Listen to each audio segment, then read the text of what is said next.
Hello and a very warm welcome to your very own show, Colors of India. I am Tina Jha. Today, in the last episode of our show this year, we bring you a yearly roundup of all the major stories from the field of culture, art and craft, cinema and food. Our special focus this week is on cinema that has completed 100 years of its existence, followed by a special segment on handicrafts and finally a taste of India. Cinema is a very significant reflection of our popular culture. It is that place, you could say, where Colors of India truly come to life in a large measure. So as we look behind the year that was, let's take a tour of the Indian cinema that completed 100 years in 2013 with perhaps a little extra focus on Bollywood.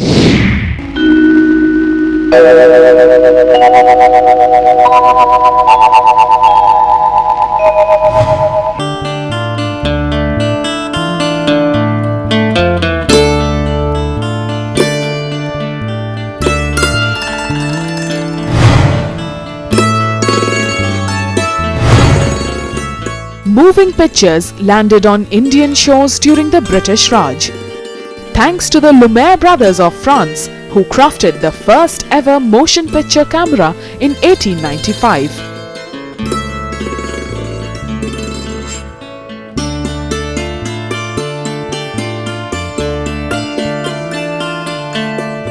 The invention inspired the birth of Bollywood 18 years later, when Dhundiraj Govind Phalke, fondly known as Dada Saheb Phalke, screened the first motion picture Raja Harish Chandra in 1913 in Bombay.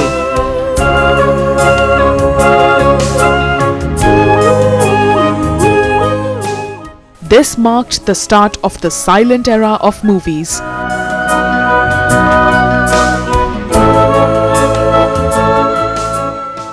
By the 1920s, filmmakers like Raghupati Venkaiah Naidu, S.S. Vasan, A.V. Mayappan from South India announced the arrival of Tamil and Telugu industry.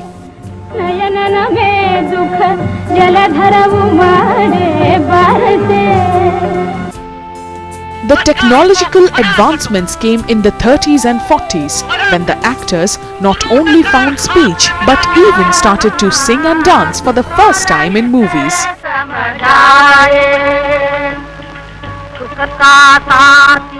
Ardheshir Irani's Alamara became the first Indian talkie.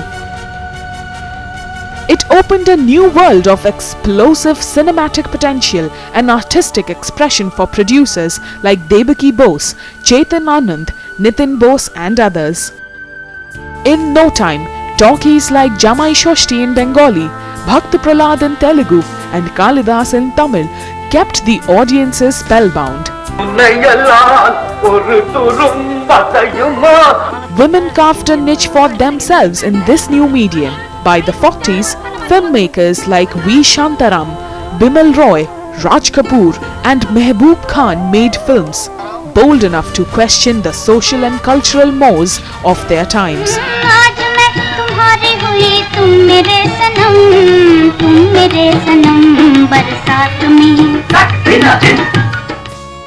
Post 1947, independent India found itself in a fresh period of social ferment.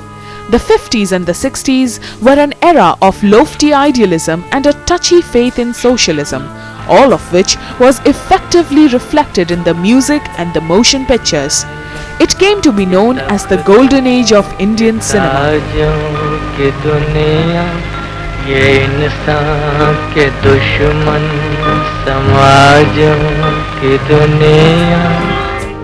A time when timeless classics came from directors like Satyajit Ray, Ritwik Ghatak, Gurudutt, Bimal Roy, Mehboob Khan, Raj Kapoor, K.V. Reddy, L.V. Prasad and Ramu Keriat.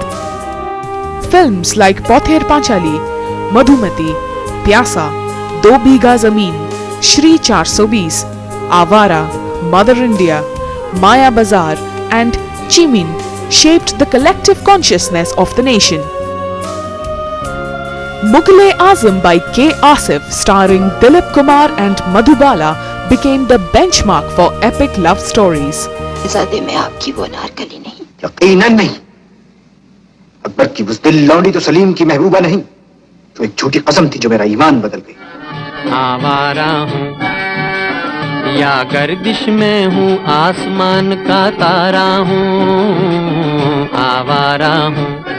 In music, composers and singers like Shankar Jaikishan, O.P. Nair, Madan Mohan, C. Ramachandra, Salil Chaudhary, Naushad, S.D. Burman created some of the all-time finest tunes.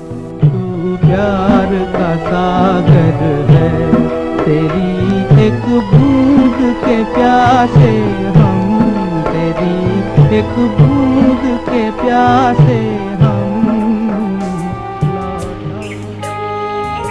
The 70s dawned on Bollywood with a spirit of adventurism.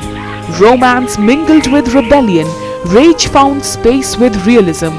It was the era of Ramesh Sippy's 1975 blockbuster Sholay, when names like Amitabh Bachchan, Dev Anand, Rajesh Khanna, Jitendra and Dharmendra became the reigning kings of Indian cinema. ये दोस्ती हम नहीं तोड़ेंगे, तोड़ेंगे दम मगर तेरा साथ ना छोड़ेंगे।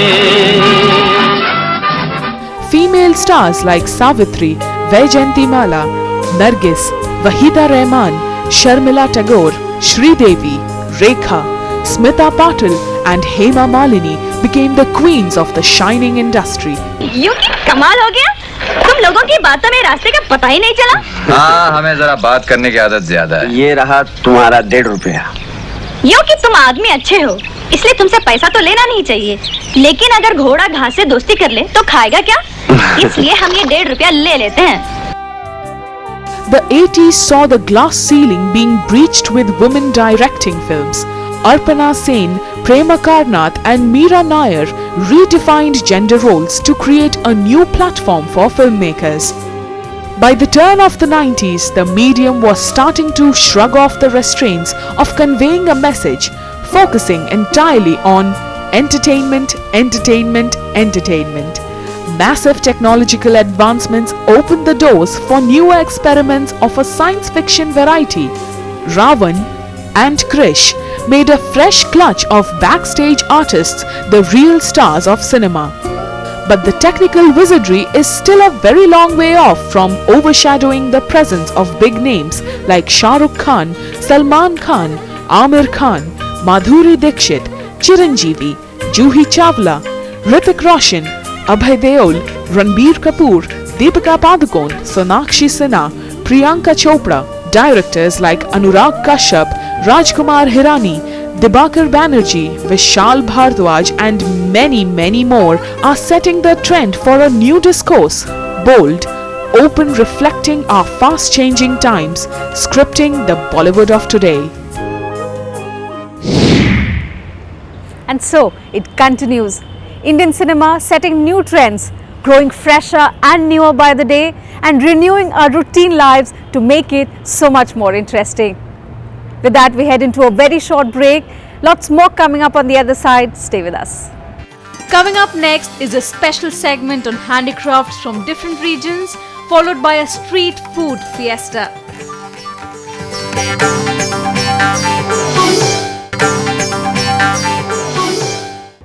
Welcome back. Through our show, we've always tried to bring before you stories that are not just entertaining but are informative as well. So as the year ends, we get you an interesting rendezvous with some award-winning craftsmen.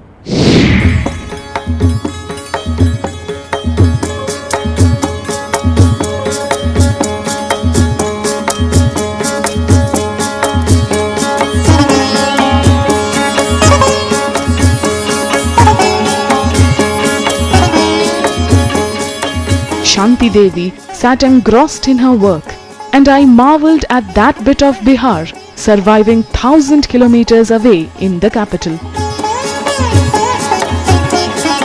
My eyes further wandered towards the other artistic pieces. These colourful designs once adorned the walls of every domestic household in Mithila. But after the 1960 droughts, This art form became the sole way of sustenance for many artists. For Shanti Devi, this is more than just a means of livelihood. It has somewhere along the line become her life's mission. जो कलाकार है, जो कला को पहचानते हैं, वो कलाकार को ढूंढते हैं।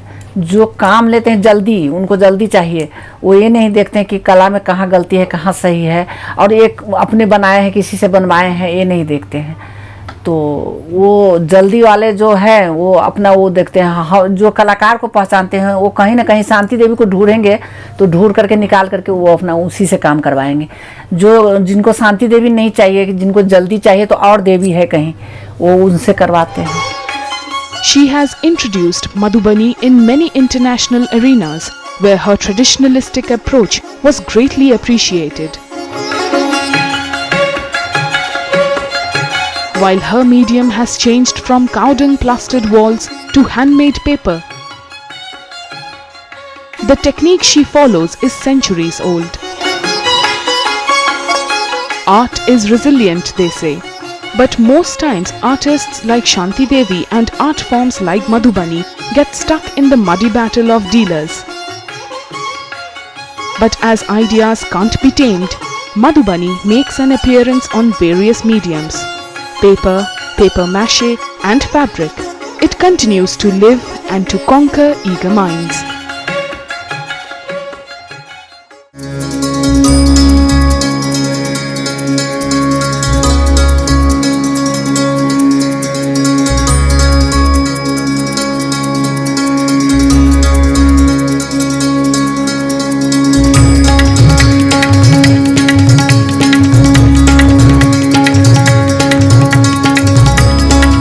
Bangles have existed since the 2600 BC, proves the excavated figurines of Mohenjo-daro from the Indus Valley era, the first urban settlement of mankind. Worn as an important part of jewellery, bangles since then have a traditional importance where it becomes play for the girls, pride for a married woman and grace thereafter.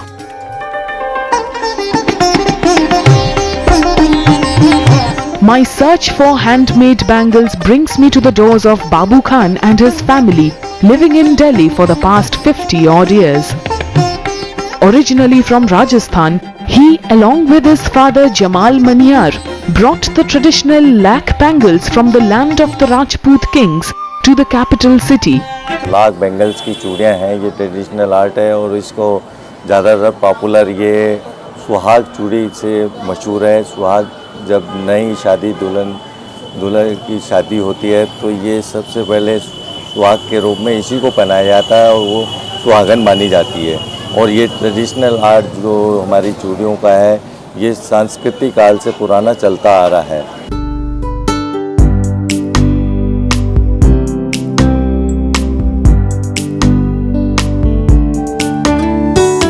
Lac is a natural organic resin which is collected from the cocoons of the beetle from the forests of Bihar and West Bengal.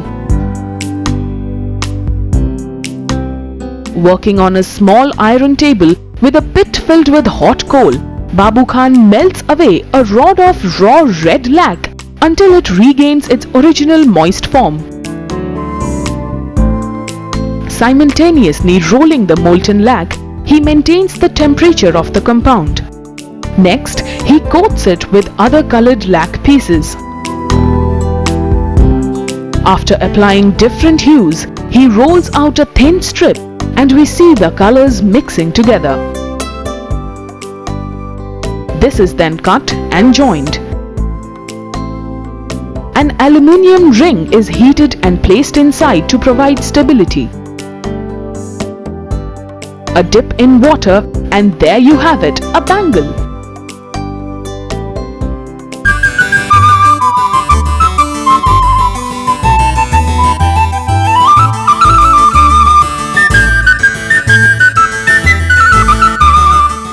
Moiva Shimre comes from the Chengi village in Ukhrul district of the state.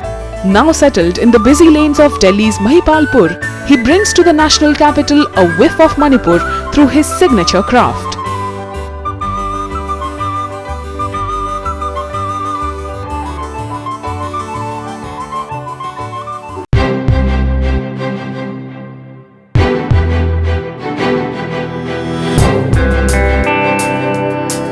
Black pottery is also known as Longpi ham, derived from the village of its origin Longpi in Ukhrul district. The grey powdered serpentinite rock is the main ingredient. Using water, Moiva mixes it with another natural weather rock to create a perfect soft mixture.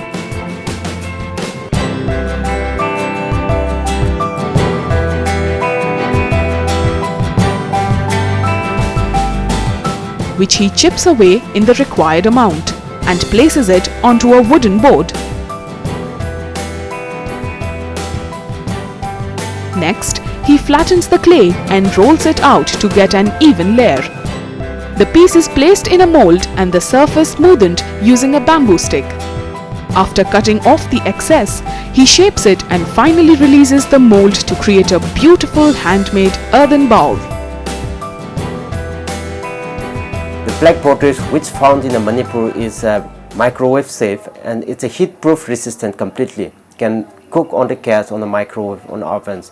For this reason, it's completely different from the others pottery. It's good for health also.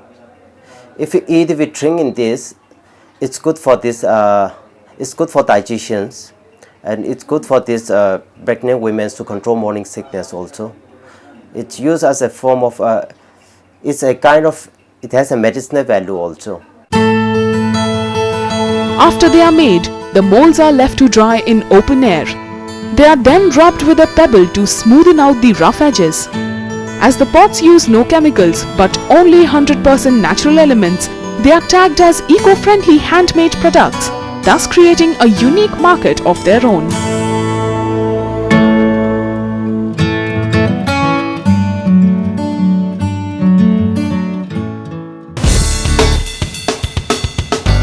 The final step is the baking.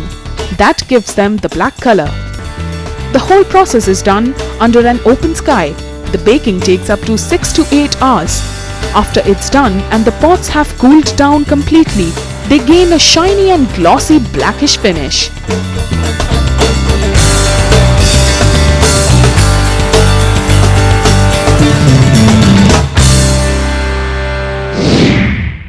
The craft and the dedication of the artist is the diversity we talk about, and that describes India. I'm sure you must have had a fair chance to learn and also know about them. Time for another short break. When we come back, we take you on a food walk to the streets of Delhi. Stay with us. Up next is the Delhi Ke Pakwan Food Festival that celebrates 100 years of the capital city.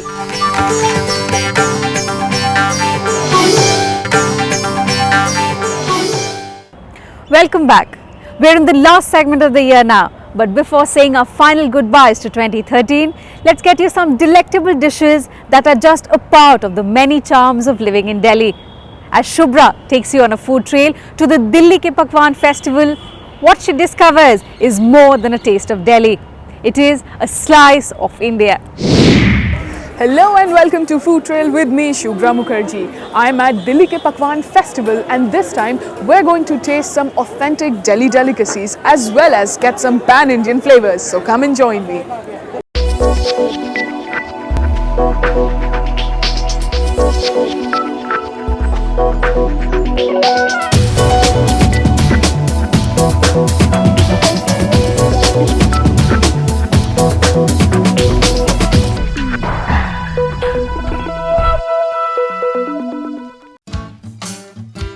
The tastes of Delhi lined up in one delectable food fiesta.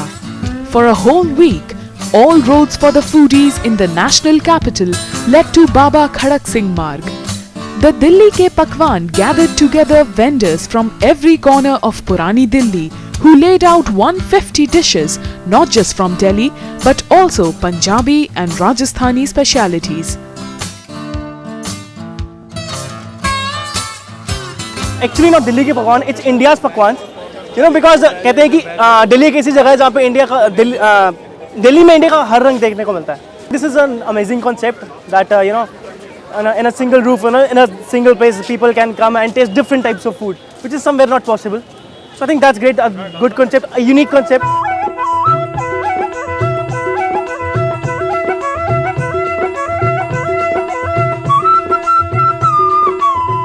Rajasthani food mirrors the trademark hospitality of the state's residents. The food is the synthesis of the many cultures adopted by the numerous clans that settled across the vast desert.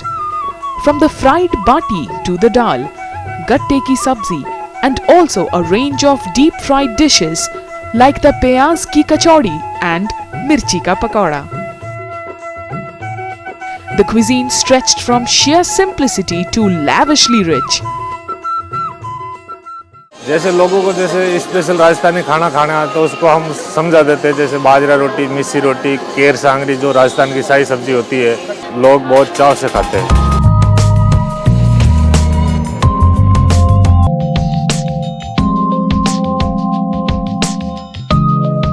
Rajasthan's vibrancy is visible in their cuisine as well. So over here I've selected a few of the dishes that I think I would like and definitely would love to taste. So let's go for it.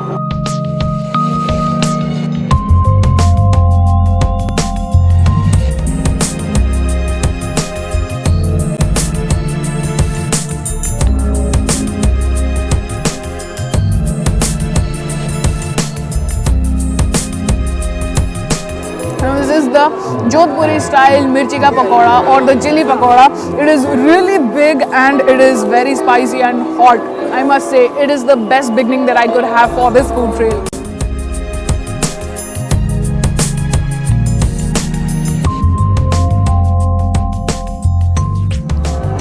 The flavors of this mirchi ka pakoda are really nice and intense because the mirchi has been stuffed with potatoes and a lot of masalas, and they have been fried for a really long time, which makes the flavors, you know, boost and accentuate to a different level altogether.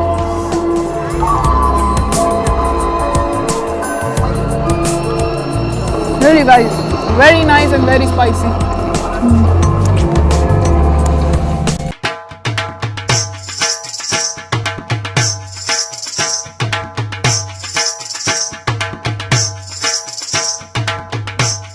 Punjab, the land of the 5 rivers and the blooming fields of mustard.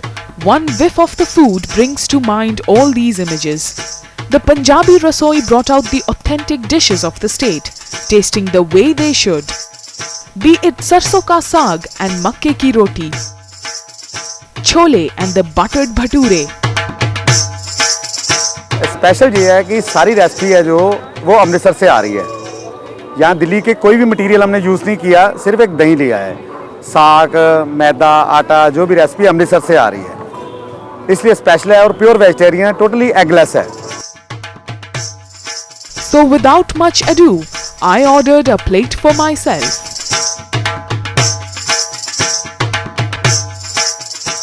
To get the authentic flavors of Punjab, nothing beats the good old sarson ka saag and makke ki roti, and this dish should be piping hot with oodles of butter on it.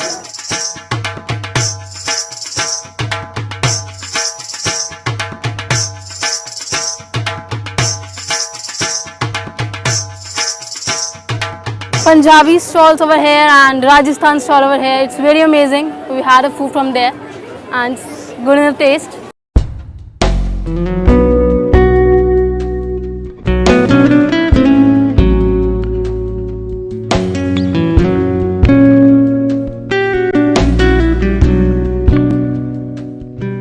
The boiling curry of Changezi chicken and Lahori chicken.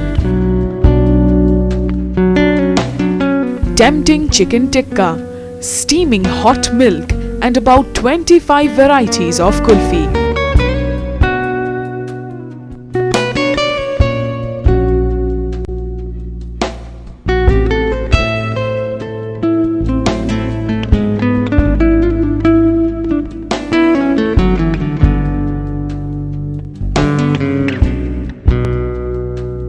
Delhi's food culture couldn't get any more diverse.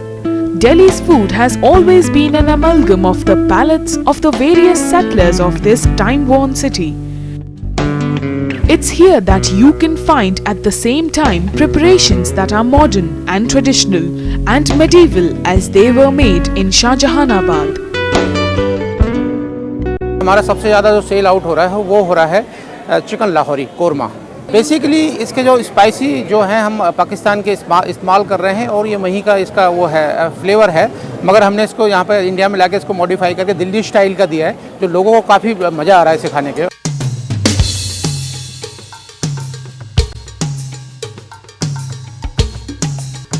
In the twilight, the Emporium hub glowed with the familiar charm of Old Delhi, with all its sparkling lights and a bustling crowd. As I neared the end of my trail, a bit of sweetness is what I craved and duly got at the Lala Maturam, big fluffy jalebis called Jaleba.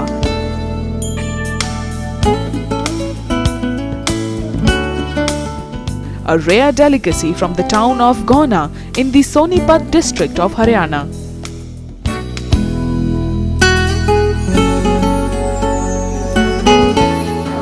Now this is the jaleba, or the bigger version of jalebi, and as you can see from the sheer size of it, it is a good sweet dish for probably 4 or 5 people.